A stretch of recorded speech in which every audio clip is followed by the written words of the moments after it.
तो ये जो काउंसिल मेंबर्स हैं और ये जो काउंसिल है, इसके क्या स्कोप ऑफ वर्क है, रोल्स एंड रिस्पॉन्सिबिलिटीज़ हैं, इसका एक्चुअली रोल क्या है? तो 4 गवर्नमेंट नॉमिनीज होते हैं, 15 इलेक्टेड मेंबर्स होते हैं और ये मिलके एक कौंसल बन रही होती है 19 की, जो इंटायर अकाउंटेंसी प्रोफेशन को रेगुलेट करते हैं राइट। पाकिस्तान में अंदर। ये हमारी कौंसल के ऊपर फेडरल बोर्ड ऑफ रेवेन्यू के चेयरमैन हमारे कौंसल मेंबर होते हैं, राइट। एससीसीपी का चेयर हमारी कौंसल पे होता है, राइट। स्टेट बैंक का रिप्रेजेंटेटिव बहुत हाई लेवल का डिप्टी गवर्नर लेवल के लोग जो होते हैं वो हमारी उसके ऊपर राइट। होते हैं। चार्टर्ड अकाउंटेंट जो है उसका रोल अब आने वाले लेट्स से 5 टू 10 इयर्स क्या चेंज होने जा रहा है या ऐसा ही रहेगा? हम टेक्नोलॉजी की चेंजेस को रोजाना देख रहे होते हैं कि अच्छा ग्रेट। इसका बिजनेसेस पे क्या इम्पैक्ट आ रहा है, कॉर्पोरेट एंटिटीज के ऊपर क्या आ रहा है। पाकिस्तानी चार्टर्ड अकाउंटेंट्स की नो डाउट के एक बहुत ज़्यादा प्रोफेशनल रिस्पेक्ट है और इंडियंस इवन बहुत ज़्यादा रिस्पेक्ट करते हैं और उनको ये मानते हैं कि they are technically very strong. और हमारा चार्ट अकाउंटेंट इसीलिए सारी दुनिया में एक्सेप्ट किया जाता है उसकी कि इसकी फाइनेंशियल रिपोर्टिंग स्टैंडर्ड्स के ऊपर ग्रिप बहुत अच्छी होती है। अस्सलाम वालेकुम viewers, hope all is well. और जैसा कि आप जानते हैं कि हमारे चैनल का पर्पस है कि हम ज़िंदगी के मुख्तलिफ़ शोबों से ताल्लुक़ रखने वाले टॉप प्रोफेशनल से हम आपकी मुलाकात करवाएं, उनका पर्सपेक्टिव आप जान सकें, उनकी पर्सनल लाइफ, उनकी अचीवमेंट्स के बारे में आपको पता लगे। और आज भी इसी रवायत को बरकरार रखते हुए हमारे ऑनरेबल गेस्ट हैं मोहम्मद अवैस साहब। चार्टर्ड अकाउंटेंट हैं, एफसीए हैं, अर्नस्ट एंड यंग में मैनेजिंग पार्टनर हैं और आई कैप यानी institute of chartered accountant of Pakistan की काउंसिल के मेंबर हैं। अब जो लोग आई कैप से डायरेक्टली या इनडायरेक्टली मुंसलिक हैं, वो बड़ी अच्छी तरह समझते हैं कि काउंसिल का मेंबर होना जो है वो प्रोफेशनली कितना एक बड़ा ओहदा है। लेकिन आम लोगों की समझ के लिए या जो लोग अभी यंगस्टर्स हैं या जो अभी यंग फाइनेंस प्रोफेशनल्स हैं, उनको बता दें कि आई कैप की काउंसिल के सिर्फ 15 मेंबर्स होते हैं और ये 15 मेंबर्स आप यूँ समझ लें कि जितने भी अभी हज़ारों या लाखों चार्टर्ड अकाउंटेंट अभी तक प्रोड्यूस हो चुके हैं, उनमें से एट टाइम्स एक वक्त में सिर्फ 15 लोग जो हैं वो काउंसिल के मेंबर्स हो सकते हैं। तो आप समझ सकते हैं कि मोहम्मद अवैस साहब ने इस एज में जो इनकी कामयाबी या जो इनकी जो अचीवमेंट्स हैं वो और किस कदर ज़्यादा हैं। तो हम चलते हैं अवैस साहब की तरफ। अवैस साहब, अस्सलाम वालेकुम। वालेकुम अस्सलाम जी, शुक्रिया अशफाक साहब आपका ये इस मौका फराहम करने का, ये बात करने का। जी, thank you so much for giving us time. I understand आपका बहुत ही बिजी स्केड्यूल चल रहा है, but it's really an honour for us कि आप यहाँ पर हैं और आप हमें आज कुछ चीज़ों के बारे में जो है वो ज़्यादा बेहतर जानने का मौका देंगे। तो सर, सबसे पहले तो जैसा कि मैंने बड़ा क्विक इंट्रोडक्शन कराया है, ये ज़िंदगी का बड़ा लंबा सफ़र है, लेकिन चंद अल्फाज में इसको कवर करना जो है वो एक किस्म का मुनासिब नहीं है। तो अगर आप क्विकली ये बता सकें आपने कब सीए किया और फिर किन फर्म्स में काम किया और फिर अब जैसे EY is one of the big force, तो उसमें आप मैनेजिंग पार्टनर हैं, फिर जैसे मैंने कहा कि काउंसिल के मेंबर हैं। तो ये सफ़र किस किस साल में कैसे-कैसे हुआ, एक क्विक इंट्रोडक्शन? जी अशफाक साहब शुक्रिया। जैसे आपने हमारे जो चार्ट अकाउंटेंसी होती है, जब सीए शुरू किया तो एट दैट टाइम हमारा जो एंट्री लेवल होता था वो ग्रेजुएशन के बाद होता था। तो मैंने 92 में अपनी ग्रेजुएशन कंप्लीट की थी और मैंने वैसे भी साइंस स्टूडेंट था, मैं अकाउंटिंग का स्टूडेंट नहीं था, तो मैंने बीएससी डबल मैथ फिज़िक्स के साथ अपनी ग्रेजुएशन की और उसके बाद मैंने चार्ट अकाउंटेंसी का ट्रेवल स्टार्ट किया। 92 में शुरू किया, 97 अक्टूबर 97 में मेरी क्वालिफ़िकेशन हुई थी और उसके बाद मैंने फरवरी 98 में मैंने ईवाई, जो उस वक्त हमारा नाम फोर्डो रॉबसन मारो होता था हमारी ऑर्गेनाइजेशन का, तो उसको ज्वाइन किया मैंने 98 में एज अ मैनेजर मैंने ज्वाइन किया था और बस वहाँ रहते रहा, आज भी वहीं काम कर रहा हूँ और 2006 में मैं पार्टनर बन गया था।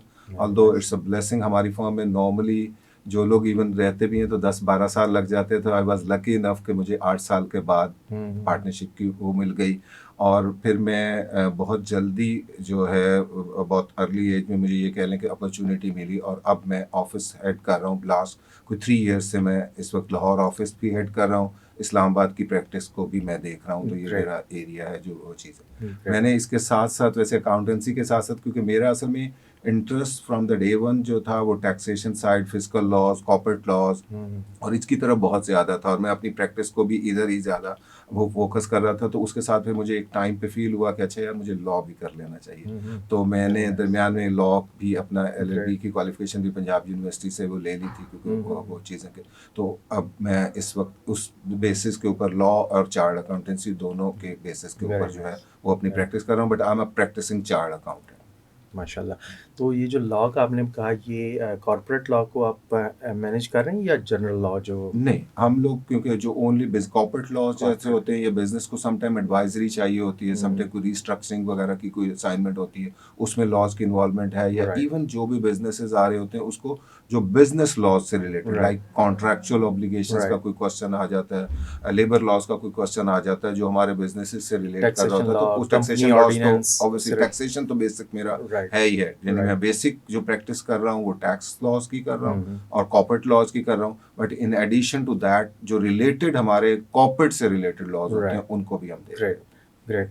तो sir in addition to all that you are a member of ICAP council. तो इसके बारे में थोड़ा-सा बताएँ। आईकैप के बारे में तो ऑफ़ कोर्स लोग जानते हैं कि ये एक बॉडी है जो institute of chartered accountant of Pakistan है, लेकिन इसमें फिर एक काउंसिल है।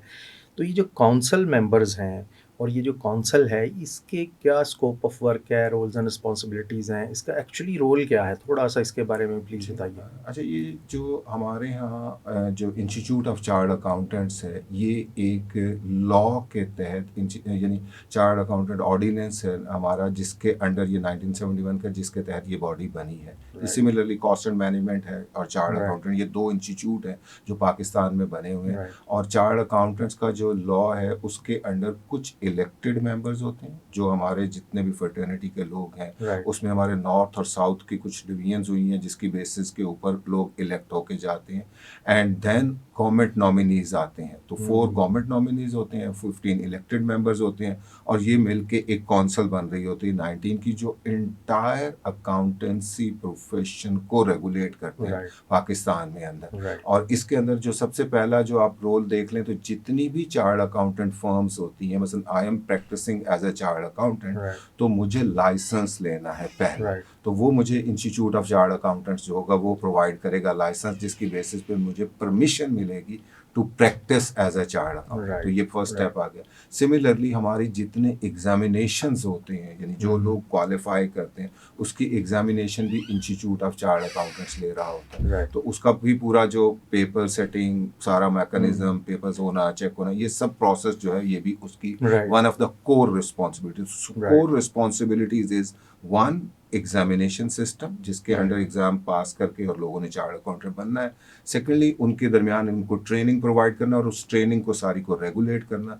देन राइट, जो मेंबरशिप जब बन गई, जो लोग क्वालिफाई हो गए हैं, राइट, अब वो मेंबर बन जाते हैं। राइट, जब मेंबर बन गए तो उसमें दो किस्म के होते हैं। एक practising member, like I am working with a firm, तो मुझे प्रैक्टिस लाइसेंस चाहिए। और कुछ हमारे नॉन प्रैक्टिसिंग होते हैं जो इंडस्ट्री ज्वाइन कर लेते हैं अपने किसी भी कंपनी के साथ, अगर एज एन एम्प्लॉयमेंट में काम कर रहे हैं या कुछ वो कर रहे हैं, तो उनको फिर प्रैक्टिस लाइसेंस नहीं चाहिए, तो राइट, वो नॉन प्रैक्टिस। राइट, बट तमाम मेंबर्स की जो रेगुलेशंस है वो इंस्टीट्यूट ऑफ चार्ट अकाउंटेंट्स कर रहा राइट, होता है। तो तमाम राइट, स्टूडेंट्स, तमाम members and overall accountancy profession में कोई भी इशू आता है, या हमारा जो बेसिक रेगुलेटर अकाउंटेंसी, यानी अगर आप गवर्नमेंट की साइड से देखेंगे तो securities and exchange commission of Pakistan है, जो जितनी भी ऑडिट रिपोर्ट, अकाउंट्स, कंपनीज के सारे होते हैं, तो वो वहाँ हो रही होती है। राइट, बट उसको भी साथ जो वर्किंग एनवायरनमेंट होता है वो इंस्टीट्यूट उनके साथ जॉइंटली मिल रहा होता है, सारे काम कर रहा होता है, ताकि इस प्रैक्टिस के अंदर जितने भी इश्यूज आ रहे हैं, जो भी चीज़ें आ रही हैं, उनको सॉर्ट आउट करे। उनके ऊपर राइट, अगर कोई गाइडेंस प्रोवाइड करनी है तो वो मेंबर्स को गाइडेंस भी इंस्टीट्यूट दे रहा होता है। राइट,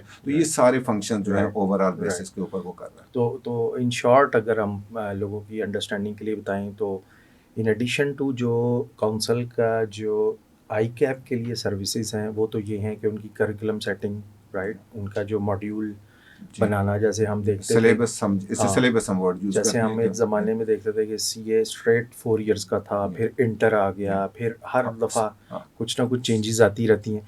तो ये भी आई कैप को काउंसिल के थ्रू जी, रेगुलेट किया कौंसल जाता ही है। तमाम पॉलिसीज़ बनाती है। एग्ज़ैक्टली। जैसे मैंने शुरू में कहा कि मैंने जब सीए स्टार्ट किया था तो एज़ अ ग्रेजुएट एंट्री होती थी। बेसिकली ये जो पॉलिसी है कि क्या एंट्री रूट होगा, क्या चीज़ होगी, ये कौंसल जो होती है वो प्रोवाइड कर रही होती है। तो कौंसल ने यानी इस वक़्त जो हमारे यहाँ ग्रेजुएट एंट्री का रूट भी अवेलेबल है राइट, और इंटरमीडिएट या ए लेवल की राइट, बेसिस के ऊपर भी आ रहे होते हैं। But majority of the people जो आ रहे हैं अब वो ए लेवल और इंटरमीडिएट राइट, के बाद आ रहे हैं। ये राइट, सारी पॉलिसी जो बनाती है ये कौंसल ही बनाती राइट, है। राइट। तो बेसिकली एक तरफ तो काउंसिल जो है वो आई कैप की बॉडी है और सारे डिसीजन ले रही है कि आई कैप कैसे ऑपरेट करेगा, कैसे करिकुलम होगा, मॉड्यूल बनेंगे या उसका जो कोर्स आउटलाइंस वगैरह सारा कुछ।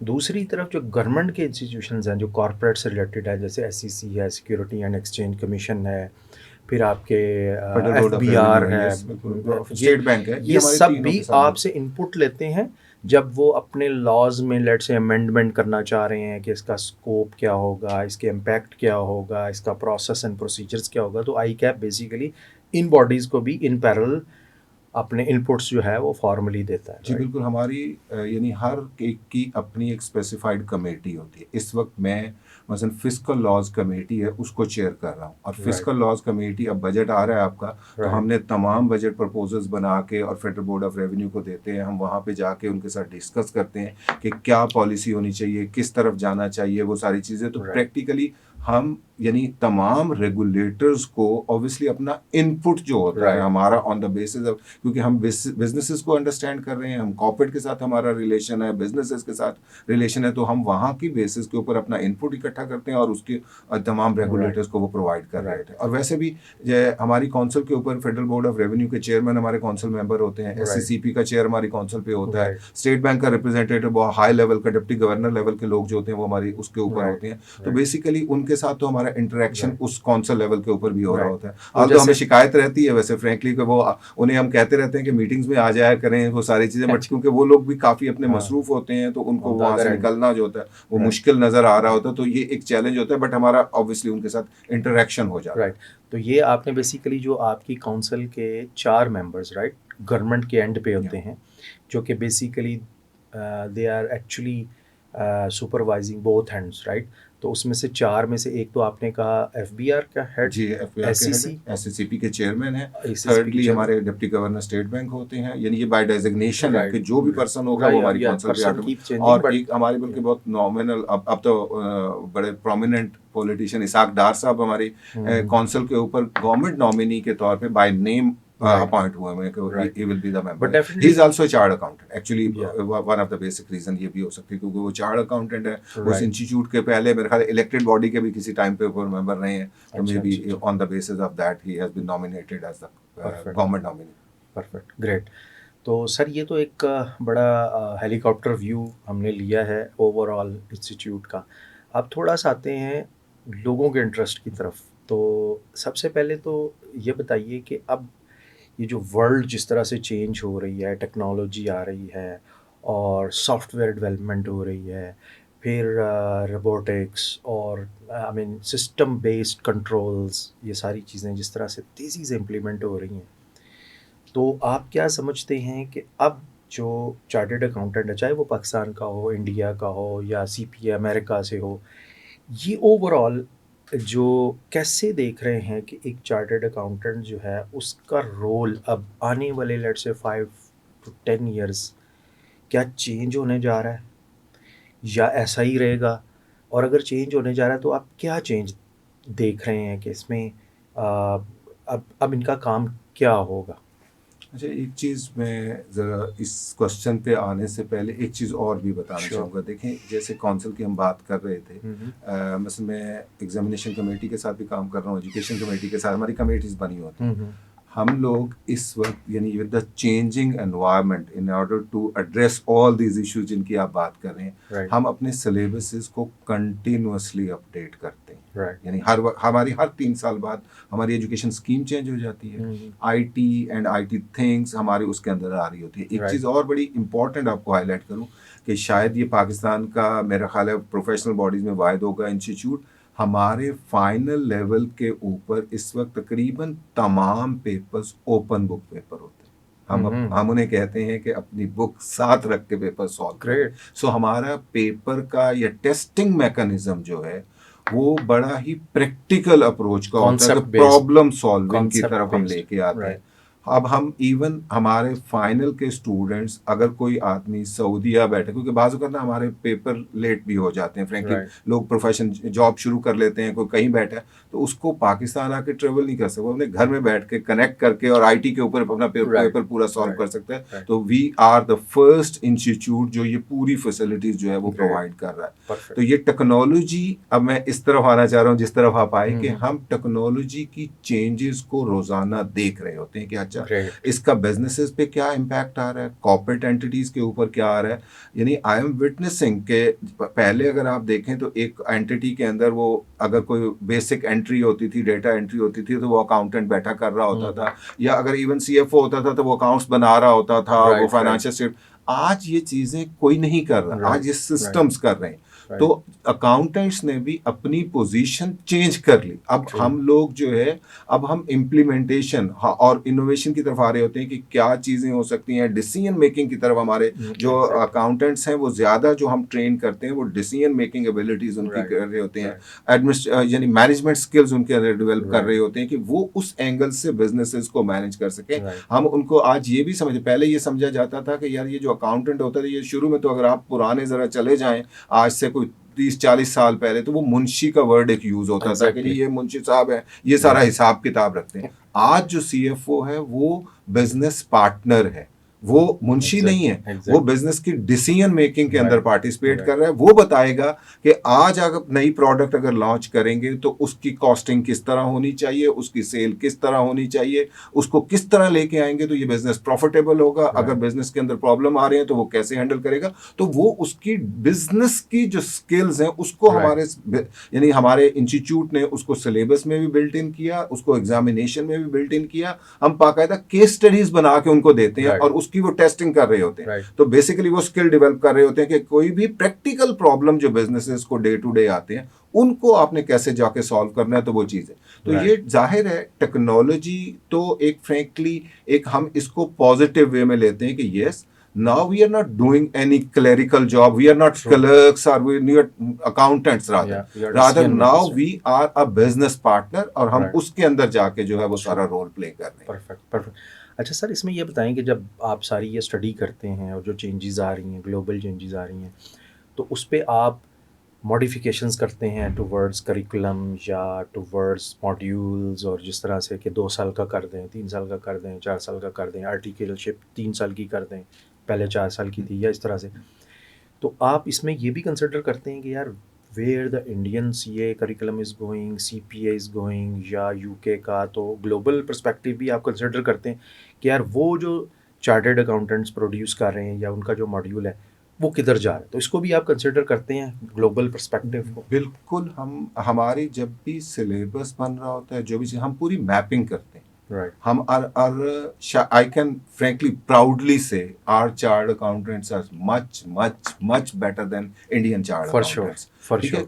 Reason being कि हमारा जो सिलेबस की क्वालिटेटिव एस्पेक्ट है एंड एग्जामिनेशन का जो टेस्टिंग का हमारी क्वालिटी है, it's much better than that. हम ओनली नंबर के ऊपर नहीं जा रहे कि वहाँ पे इतने नंबर प्रोड्यूस करने हैं और वो सारी चीज़ करनी है। रादर हमारे यहाँ क्वालिटी को फर्स्ट थिंग इज कि जो चार्टर्ड अकाउंटेंट आएगा उसकी क्वालिटी होगी और वो सारी चीज़ होगी। और हमारा चार्टर्ड अकाउंटेंट इस वक्त एग्जैक्टली इक्वली गुड है इंग्लैंड एंड वेल्स के चार्टर्ड अकाउंटेंट के साथ, और वो इक्वेट कर, क्योंकि हम IFRS जो हमारे इंटरनेशनल फाइनेंशियल रिपोर्टिंग स्टैंडर्ड्स हैं, ऑडिटिंग के स्टैंडर्ड्स हैं, इनके हम एग्जैक्टली जो मॉडर्न वर्ल्ड जितने स्टैंडर्ड्स अडॉप्ट करती है all standards are adopted in Pakistan. I can proudly say Right. Frankly कि हमारी कॉर्पोरेट एंटिटीज के ऊपर जो फाइनेंशियल स्टेटमेंट बनती हैं वो दुनिया की किसी भी डेवलप कंट्री के अंदर जितनी रिपोर्टिंग रिक्वायरमेंट्स होती हैं वो हमारे कंट्री के अंदर भी Right. एप्लीकेबल है। और हमारा चार्ट अकाउंटेंट इसीलिए सारी दुनिया में एक्सेप्ट किया जाता है उसकी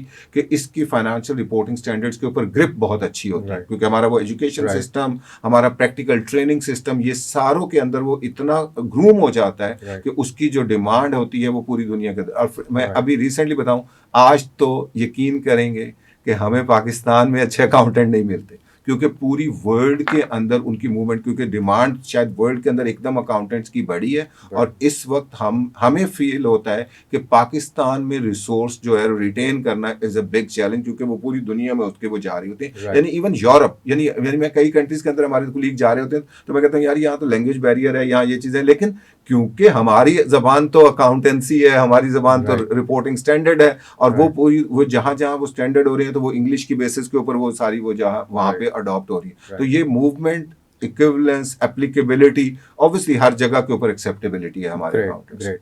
नहीं, इसमें कोई शक नहीं सर, मेरा जितना भी मल्टीनेशनल कंपनीज के साथ एक्सपीरियंस है, मैं ये बिल्कुल विटनेस करता हूँ और आपकी बात को सेकंड करता हूँ कि पाकिस्तानी चार्टर्ड अकाउंटेंट्स की नो डाउट के एक बहुत ज़्यादा प्रोफेशनल रिस्पेक्ट है, और इंडियंस इवन बहुत ज़्यादा रिस्पेक्ट करते हैं, और उनको ये मानते हैं कि they are technically very strong. और इवन मैं अगर पाकिस्तान में ही भी बात करूं तो हमारे कंट्री में भी मैं समझता हूँ जितने भी दूसरे टफ़ प्रोफेशंस हैं, जैसे मेडिकल है, इंजीनियरिंग है, सीएसएस सिविल सर्विसेज है, या पब्लिक सर्विस कमीशन है, मैं ये समझता हूँ कि अभी भी चार्टर्ड अकाउंटेंट जो है वो टफनेस की बात करें, प्रोफेशनलिज्म की बात करें, they are at the top, they are cream of the nation.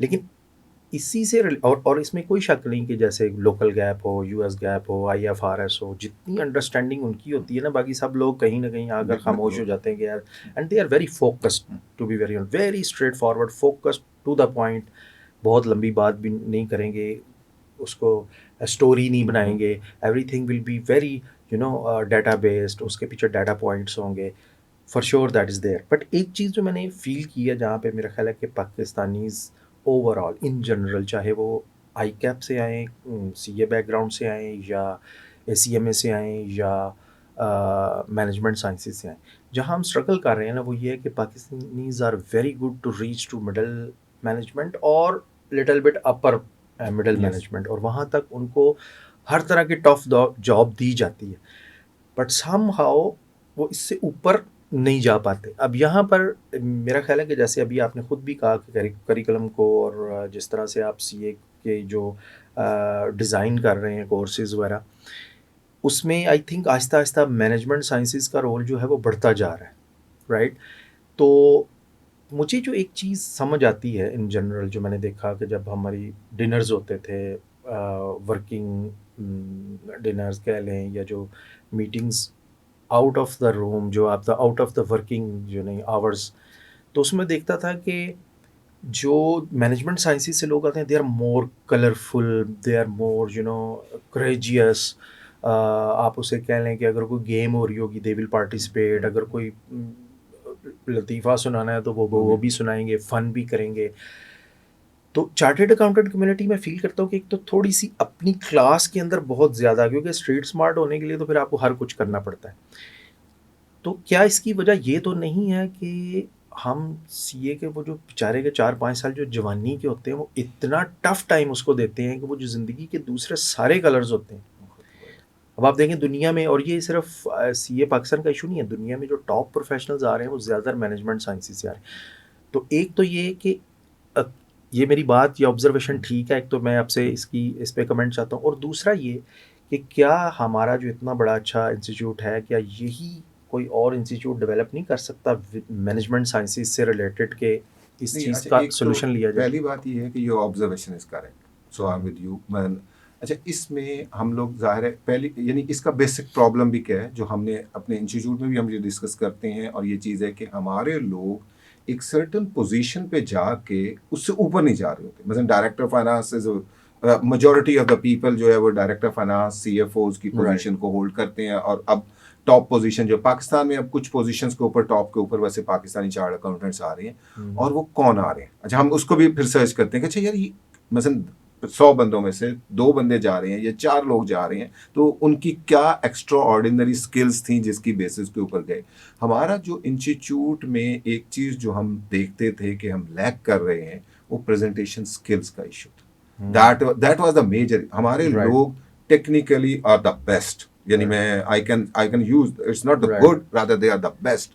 लेकिन जब वो प्रेजेंट करने लगेंगे और लेट्स से एक कोई स्मार्ट यूनिवर्सिटी का कोई बाहर का पढ़ा हुआ कोई वो खड़ा है, तो उसकी प्रेजेंटेशन उस लेवल पे होगी जो हमारा जो मेंबर है वो नहीं कर सकेगा। ट्रू तो ये एक गैप आता था जिसकी बेसिस के ऊपर वो चीज़ थी।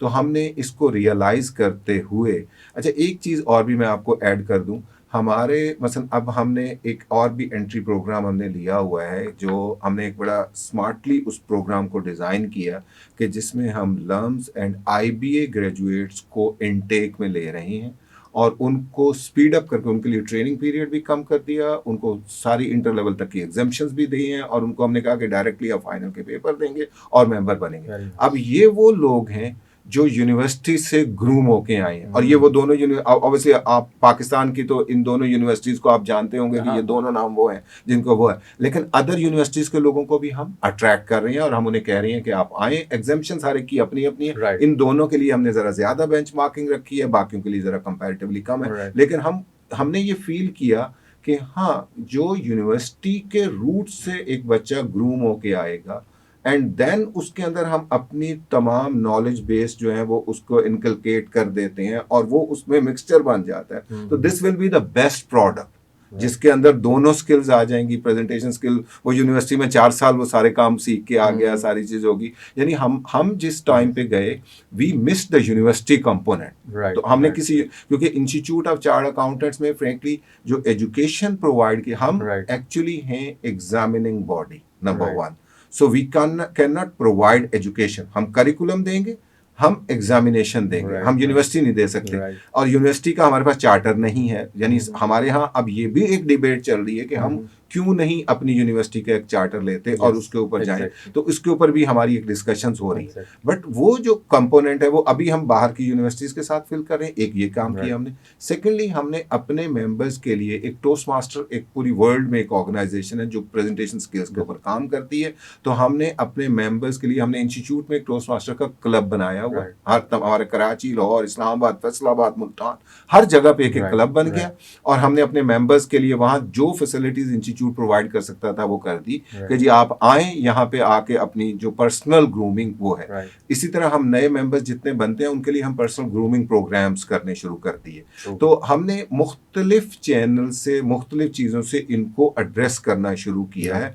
और एक और चीज़ भी मैं आपको बताऊं, आपने और मैंने जब अकाउंटेंसी प्रोफेशन ज्वाइन किया तो frankly we were not much smarter. आज जो बच्चा ज्वाइन कर रहा है वो बहुत स्मार्ट बच्चा है। राइट यानी हम लोग तो वो थे, मतलब मैं अगर अपनी एग्जांपल दूं तो मैं कहूँ मैं तो साइंस ग्रेजुएट था, मेरे राइट तो पेरेंट, मैं तो चाहता था डॉक्टर इंजीनियर बन जाऊं, नहीं बना, फेलियर हुआ, तो बीएससी कर ली, बीएससी के बाद कुछ और नहीं मिला तो चलो तो सीए वे कर लो। आउट तो मिल गया हम कोई राइट बहुत कोई शाइनिंग या वो नहीं है, मोस्टली ऐसे वो ही नहीं थे, ठीक है, वो वाले। राइट लेकिन आज बच्चा जो है ओ लेवल स्टार्ट करता है तो उसने प्लान किया होता है कि मैंने सीए करना है, राइट मैंने राइट इंजीनियर बनना है, मैंने ये करना है। ट्रू तो वो जो बच्चा जब आके आपके पास आएगा तो होपफुली इंशाल्लाह right we will see much much better जो प्रोफेशनल्स होंगे वो आएंगे, राइट और इंशाल्लाह ये टॉप पोजीशंस के ऊपर भी यस जाएंगे और वो नो सारी चीज़ें डेफिनेटली होंगी। आपने जैसे ये बड़ी इंटरेस्टिंग और इम्पोर्टेंट इन्फॉर्मेशन दी है कि जिन ग्राउंड्स पे आप काम कर रहे हैं कि जो दूसरी यूनिवर्सिटीज़ के ग्रेजुएट्स हैं वो विद सम सर्टेन एग्जाम्पशंस आप सीए के रूट को फॉलो कर सकते हैं, दिस इज़ वेरी गुड। लेकिन इसके साथ मेरा ख्याल है और जो ट्रेनिंग्स का आपने जिक्र किया कि ट्रेनिंग्स, टोस्ट मास्टर और ये सारी आपने इंस्टीट्यूशन और ये जो ऑर्गेनाइजेशंस को इंगेज किया हुआ है और फिर आप प्रेजेंटेशन स्किल्स के ऊपर, लेकिन इसके साथ साथ एक जो पर्सनैलिटी बिल्डिंग जो कल्चर से आती है ना, एक तो होगी ट्रेनिंग, इट्स वेरी इंपॉर्टेंट, लेकिन एक होता है कि कल्चरल चेंज। आपने जैसे कहा कि अगर यूनिवर्सिटी चार्टर हो, because university is not only about the subject which you are studying.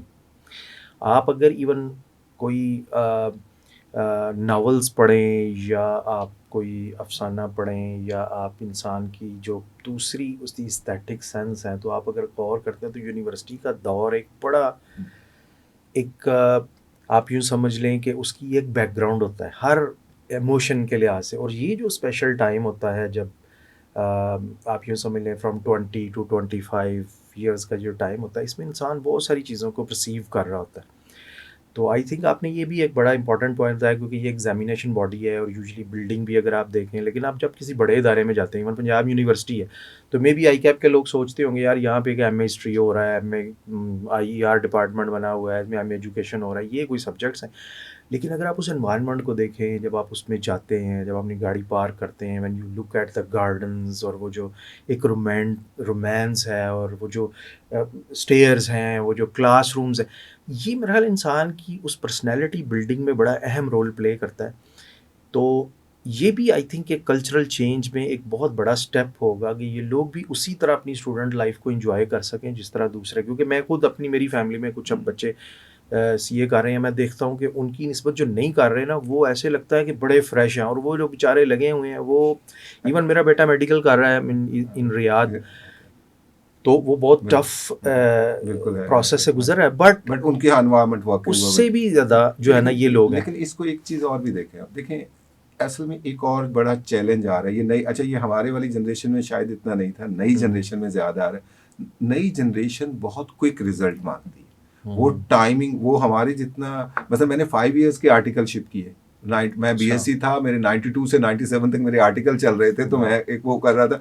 आज किसी बच्चे को आप कहें कि 5 साल आर्टिकल कर लो, तो वो कहेगा 5 साल, ये कैसे पॉसिबल है? वो चाहता है नहीं, बस मैं सुबह जो है ना वो हो रहा हूँ। इसलिए हमें पीरियड रिड्यूस करने पड़ रहे हैं ट्रेनिंग्स के। हमने अब हमारे ट्रेनिंग जो वो 3 इयर्स, जैसे यूनिवर्सिटी ग्रेजुएट्स के लिए 3 इयर्स है, 3.5 ईयर बाकी लोगों के लिए है। तो इस तरह वो हमने किया, नंबर 1। नंबर 2, आप एक चीज देखें, जब आपने एक within the certain time कोई चीज अचीव करनी है, then you have to comparison. एक है कि यस यूनिवर्सिटी के रूट से आ जाएं बच्चे, वो अपना यूनिवर्सिटी पार्ट भी जो grooming, that is very necessary. आपने बिल्कुल राइटली एक चीज पॉइंट आउट की कि उस टाइम के वो जो आप यूनिवर्सिटी की क्लासेस अटेंड करना, यूनिवर्सिटी जाना, वो जो पर्सनैलिटी ग्रूम करती है यूनिवर्सिटी वो।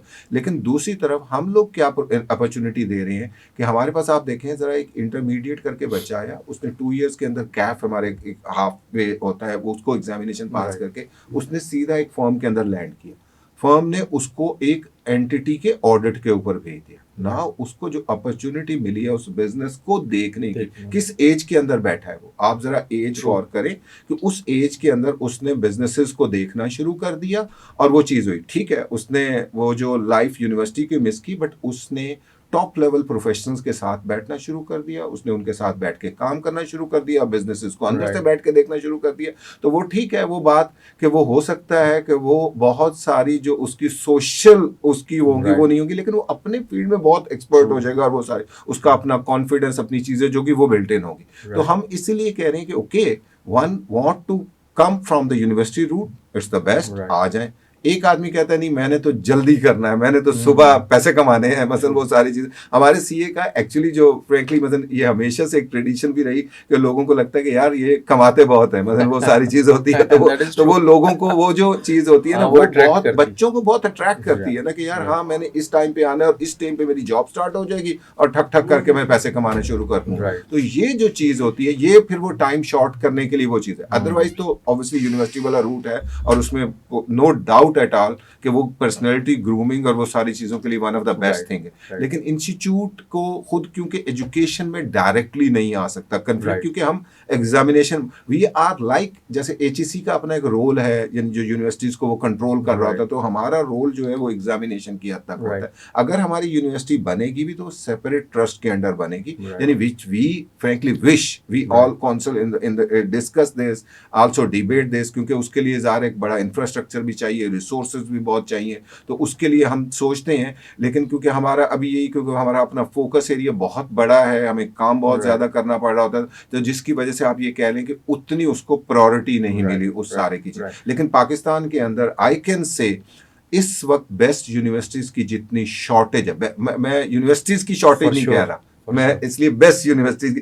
यानी अगर आप 3-4 नाम अच्छी जो यानी बिजनेस स्कूल्स जो हमारे यहाँ Right. हैं, They are वो not अगर आप even, देखें तो आप yeah, 3-4 नाम के बाद आप रुक जाते हैं कि अच्छा यार अगर yeah. बच्चे को मैंने पढ़ाना है तो कहाँ और पढ़ाऊंगा या वो क्या 3-4 करूंगा। नाम भी they are not among the top universities of top 100 top universities 100 of the में वर्ल्ड। पहुंचे सारे, तो वो वहाँ वहाँ जो दुनिया बिल्कुल की रैंकिंग बिल्कुल। हो रही होती है, लेकिन सर तो इसमें वहाँ तो वो चीज़। एक थोड़ा सा मेरा ख्याल है कि इस growing and every moment changing world के साथ डील करने का आई थिंक एक बहुत बड़ा इशू ये भी है कि ब्यूरोक्रेटिक कल्चर जो है इसको भी बड़े डिफरेंट लेवल्स पर चेंज करने की ज़रूरत है। और आपने बड़ी अच्छी, हमें लिए ये एक बड़ी नई इन्फॉर्मेशन है कि जो आई कैप है वो इन सारी चीज़ों को मतलब परसीव कर रहा है, अब्जॉर्ब कर रहा है, इस चेंज को एक्सेप्ट कर रहा है और दूसरे लोगों को भी ये अपॉर्चुनिटी दे रहा है कि वो अपने एक्सपीरियंस को हमारी एक्सपर्टीज़ के साथ मिलाकर तो इस चेंज जो जो जो जो डिफरेंट जो चेंजिंग वर्ल्ड है इसके चैलेंजेस को जो है वो फेस करें। और ये बहुत ज़्यादा इम्पॉर्टेंट है हमारे उस पॉइंट को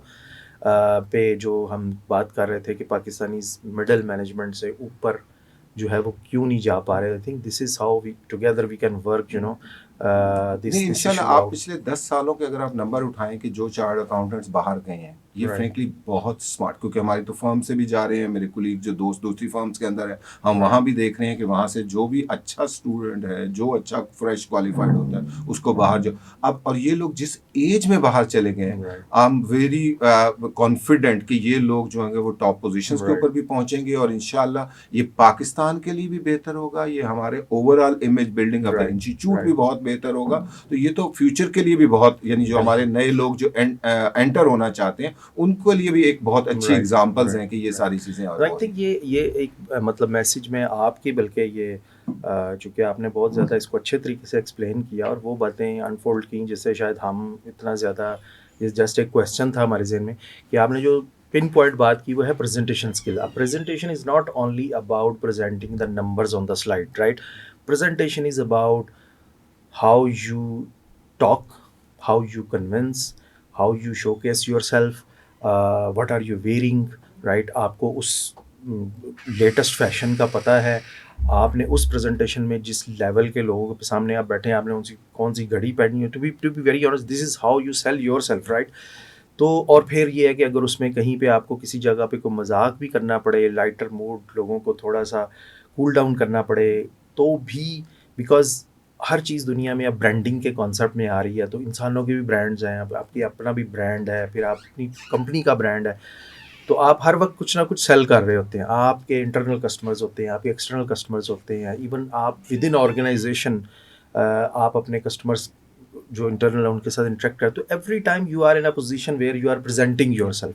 तो आई थिंक ये मैंने एक बहुत बड़ा फ़र्क देखा जिस वजह से मैंने ये सवाल पूछा कि दूसरी नेशनलिटी के लोग स्टोरी बिल्डिंग भी, प्रेजेंटेशन में एक स्टोरी बिल्डिंग बड़ी चीज़ है, वो they you know get so many things out of nothing, right? ये वो इस सारी तरह से बिल्कुल उसको बिल्कुल स्टोरी बिल्डिंग करेंगे, जबकि हमारे लोग फोकस्ड होने की वजह से बहुत ज़्यादा नंबर्स पे रहेंगे कि यार अच्छा उन्होंने बहुत, आप समझ लें कि सीएम इम्प्रूव किया होगा, but they will just go through 4-5 numbers and this is what we did, और वो कहेंगे यार। और दूसरा बंदा जो प्रेजेंटेशन करता है वो हो सकता है कि उसका सीएम बिल्कुल। थोड़ा सा इम्प्रूव हुआ, वो किसी और ईयर के साथ कंपेयर करके और उसमें स्टोरी डाल के और ट्रेंड्स को शो करके तो वो अपनी बात को जल्दी सेल कर लेता है। तो आई थिंक ये एक थोड़ा सा आर्टिस्टिक ये जो बात बिल्कुल जो आपकी बिल्कुल सही। अप्रोच देखिए उसमें जो देखिए है ना आज वो तो प्रेजेंटेशन स्किल्स फ्रेंकली, अगर आप किसी भी पर्सन को हायर करना चाहते हैं या मैं किसी ऑर्गेनाइजेशन में जाता हूं, तो लोग तो एंट्री से देखना शुरू करते हैं आपको कि आप एंटर हुए हैं, कैसे ट्रू, आए हैं, बिल्कुल आपने क्या पहना हुआ है, आप चल कैसे रहे हैं, आप बिल्कुल जब बात करना शुरू करेंगे तो अपना कितना इंट्रोडक्शन कॉन्फिडेंस कैसे है आप करवा में, रहे हैं, कितना, बिल्कुल ये ऑल थिंग्स हैं।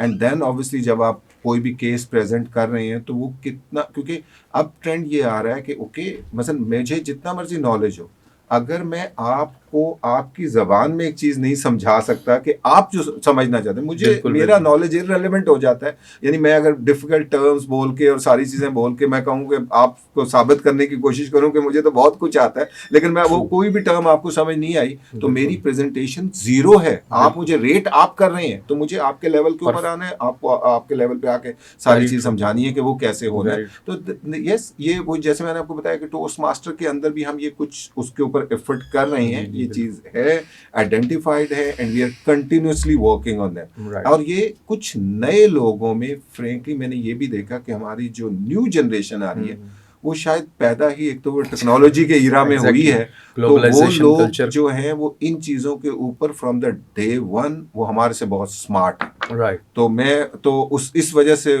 उम्मीद रखता हूँ कि नहीं, हाँ, बिल्कुल, ये बिल्कुल। प्रोफ़ेशन ऑब्वियसली जो लोग आ रहे हैं ये ज़्यादा अच्छे हैं हमारे राइट। से, तो ये बेहतर से क्योंकि सर बेहतर अब होगा। हमारे टाइम में जो we were really bound in the traditions, even profession के अंदर ट्रेडिशंस थे। आपको याद है, हमें तो एप्लीकेशन लिखने के ऊपर नंबर मिलता है, टू दी हेडमास्टर, बिल्कुल ये कॉमा, बिल्कुल। उसके बाद 3 अल्फ़ाबेट छोड़ने हैं। आपको हाँ, याद है वो जो हाँ, हम ये एप्लीकेशन, बेसिक अब एजुकेशन हम जैसे वो सारी चल रही उम्र होती इसी है। कन्फ्यूज़ में रहते हैं यार, वो जो एंड में योर ओबीडिएंटली लिखना है वो पूरा लेफ्ट पे लिखना है या थोड़े वर्ड छोड़, बिल्कुल। उसके बाद किसके एंड पे कॉमा आना है, किसके एंड पे।